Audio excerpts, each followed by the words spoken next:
सुगंधा और उसकी सास कांता के बीच एक अजीब सी जंग रहती थी। ये जंग थी किचन में कौन ज्यादा अच्छा काम करेगा और घर के सदस्यों के दिल जीतेगा। और उनकी इस जंग में हमेशा कुर्बान होते थे उनके दोनों पति। कैसे? आइए देखते हैं इस किचन पॉलिटिक्स की कहानी में। एक दिन किचन में, माँ जी, आज मैं बना रही हूँ मेथी की सब्जी। इस खाने से घर वालों के पेट की सारी समस्या खत्म हो जाएगी। और मैं बना रही हूँ तड़के वाली छाछ, जिसे पीते ही गैस की समस्या कभी नहीं होगी। दोनों अपने अपने खाने को लेकर टेबल पर पहुंच जाती हैं। तभी सुगंधा के ससुर उसकी बनाई सब्जी की तारीफ कर देते हैं। अरे वाह, मेथी की सब्जी भी बनी है, बड़ी ही स्वादिष्ट है। वाह बहू वाह। अरे बहू, लेकिन इसमें इतनी सारी मेथी बर्बाद करने की क्या जरूरत थी? देखिए माँ जी, ये तो वो मेथी है जो आप रात में भिगोकर सुबह उसका पानी पीती हैं, और जो मेथी फेंक देती हैं उसी से मैंने ये सब्जी बनाई है। अरे वाह बहू, तुमने तो बड़ा ही समझदारी का काम किया। बस अब क्या था, कांता जी का तो मानो ये सुनकर खून ही सूख गया। वो फैसला कर लेती है कि किसी भी तरह वो अपने खाने की तारीफ लेकर ही रहेगी और सुगंधा को किचन में उसकी कमियां गिनाएगी।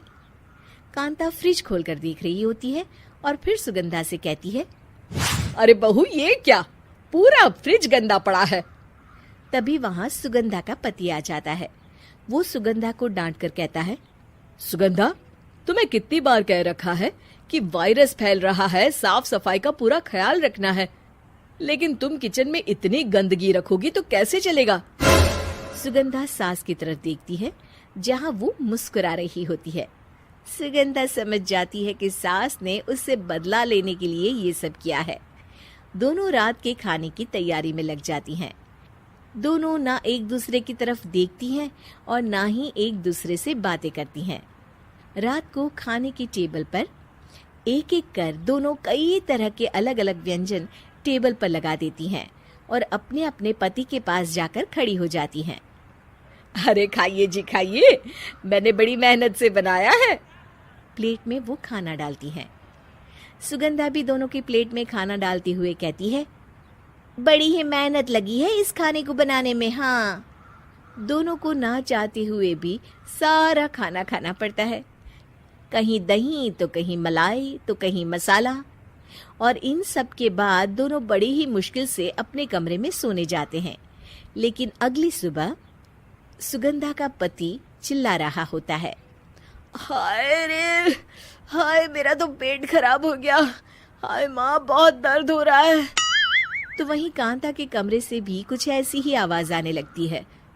हे भगवान, इस सास बहू की लड़ाई हमारी जान लेकर रहेगी। जाओ कोई डॉक्टर को बुला कर लाओ। डॉक्टर आते हैं। दोनों को देखकर कांता और सुगंधा से कहते हैं, देखिए, आप दोनों इन्हें खाने में हल्का ही दीजिएगा। हो सके तो रात का खाना जल्दी खाया करे और वॉक किया करे। इतना कहकर डॉक्टर वहां से चले जाते हैं।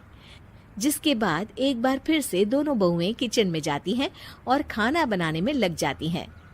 रात में खाने के टेबल पर दोनों एक बार फिर से खाना लगाने लगती है। पापा जी, मैंने ये पतली मूंग की दाल की खिचड़ी के साथ ये पापड़ और पुदीने की चटनी भी बनाई है। अरे बहू, अभी अभी बेचारे पेट की बीमारी से गुजरे हैं, इतना भारी खाना तो डॉक्टर ने भी मना किया है ना।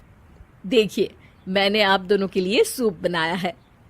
और दोनों उन लोगों की प्लेट में खाना डालने लगती हैं। तभी दोनों एक साथ बोल पड़ते हैं, बस करो, हमें माफ करो, हमें नहीं खाना इस घर में, ना खिचड़ी और ना ही सूप। हम इंसान हैं, एक वक्त में एक ही खाना खा सकते हैं। बस करो, हमें माफ करो, हमें नहीं खाना इस घर में, ना खिचड़ी और ना ही सूप। हम इंसान हैं, एक वक्त में एक ही खाना खा सकते हैं।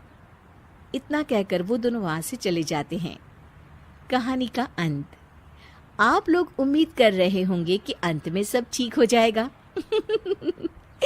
नहीं जनाब, अगर सास बहू के बीच सब ठीक हो जाए तो आप ये सीरीज देखे ही क्यों? तो मजा लीजिए इस चैनल में सास बहू से जुड़ी कहानियों का, क्योंकि ये ऐसा रिश्ता है जिसकी मिठास उसकी खटास में हमेशा ज्यादा ही रहती है।